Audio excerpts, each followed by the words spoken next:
Support comes from the Missouri Forest Products Association, honoring Arbor Day on April 26th, with an ongoing commitment to sustainable stewardship and conservation of Missouri's forests.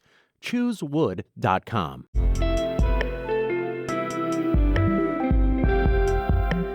From the St. Louis Public Radio Newsroom, this is The Gateway. It's Friday, April 26th. I'm Abby Larico.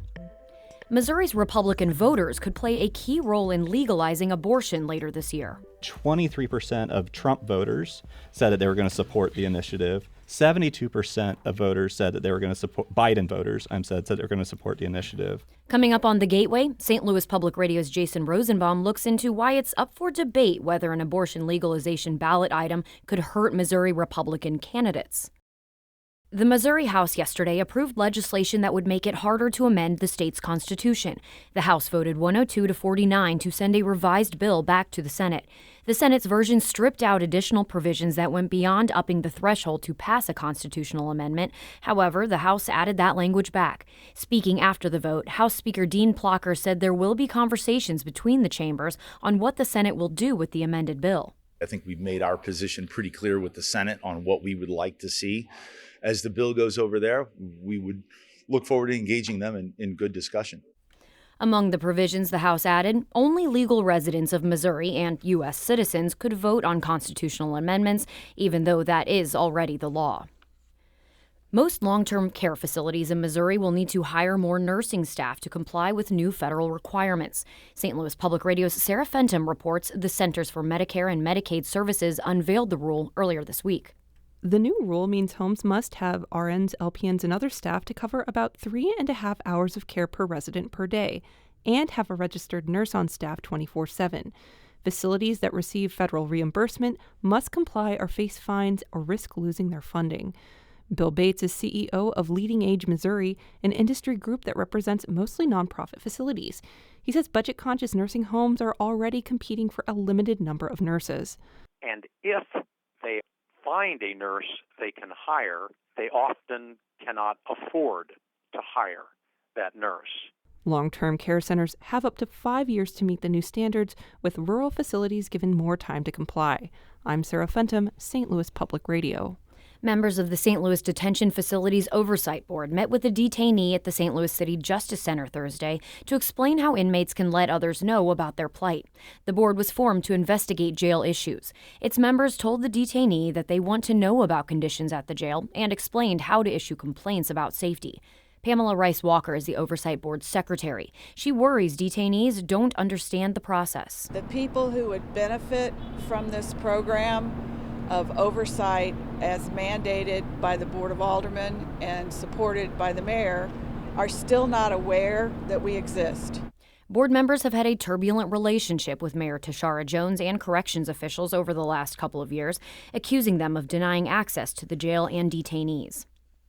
According to the census, immigrant households in the St. Louis metro area earn nearly $6 billion in total income and hold more than $4 billion in spending power. Demographers say it's a small but positive economic impact.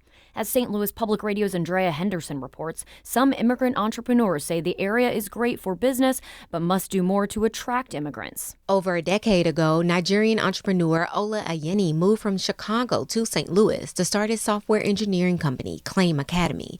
He won a $50,000 Arch grant to open it in St. Louis. Ayeni's technology training school has been in the black since its inception.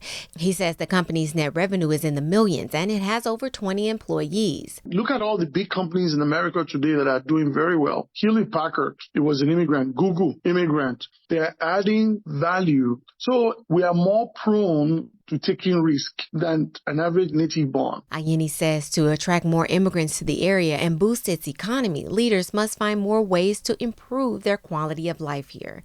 I'm Andrea Henderson, St. Louis Public Radio.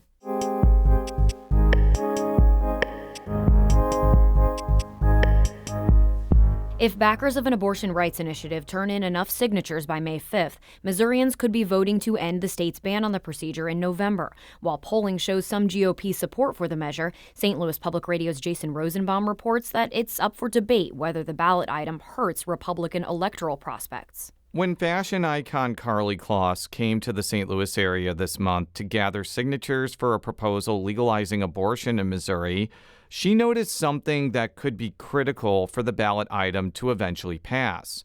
Kloss says that a number of people who either signed the petition or were working on the campaign were Republicans, and that may defy assumptions about how support for abortion rights falls mostly along partisan lines. But Kloss, who started a group called the Gateway Coalition to assist smaller abortion clinics in the Midwest, was not surprised that legal abortion has bipartisan buy-in. We have a lot of people who support Gateway Coalition who are Democratic and Republican, and from the Midwest, and many who are not, who understand why it matters to support an individual seeking the vital life-saving care that they need. Republican support for abortion rights ballot measures could explain why states like Ohio enshrine protections for the procedure in its constitution.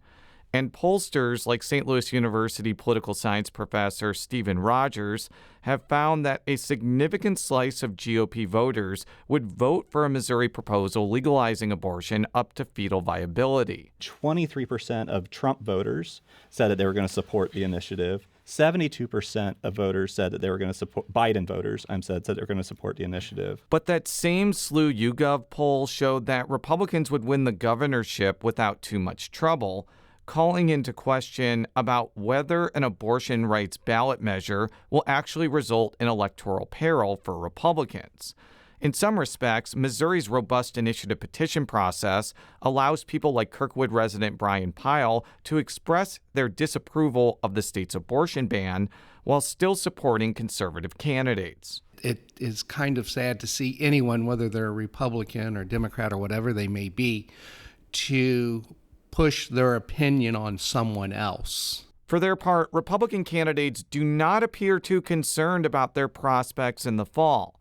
In fact, U.S. Senator Josh Hawley says he welcomes Missourians voting on whether abortion is legal. Constitutional conservatives who've been saying for years, my whole adult life, I've said Roe is wrong because the Constitution gives this choice to the people. My view is you got to let the people decide. So if the people want to vote on this, we should vote on it. We can vote on it every year if they want to. And Secretary of State Jay Ashcroft, one of three major Republican candidates for governor, says it's not out of the question that the initiative could energize voters who strongly oppose abortion rights. But it's going to be interesting because this is one of those issues that you're either yes or a no on. This isn't a slight allowance of abortions in this state. This is really an all or nothing. Missourians will likely vote on the abortion legalization measure in November if it gets enough signatures. Some lawmakers want to place another ballot item, making it harder to amend the state's constitution before the abortion proposal, with the hopes that the abortion initiative would need a higher threshold to pass. But Democratic Senate Minority Leader John Rizzo says if Republicans succeed in tightening the initiative petition process, the Missouri GOP could eventually see some electoral blowback. I have cautioned Republicans, you be careful, because that's the thing that allows them to go around the legislature. And if they can't do that and they can't go around the legislature, they're going to start changing the legislature. Missourians will know for sure in the coming weeks if they can vote to upend the state's abortion ban in this year's election cycle. I'm Jason Rosenbaum, St. Louis Public Radio. Our Fred Ehrlich edited that piece. St. Louis Public Radio is a listener-supported service of the University of Missouri St. Louis. Music by Ryan McNeely of Adult Fur. This has been The Gateway. I'm Abby Larico. Have a great day and a wonderful weekend.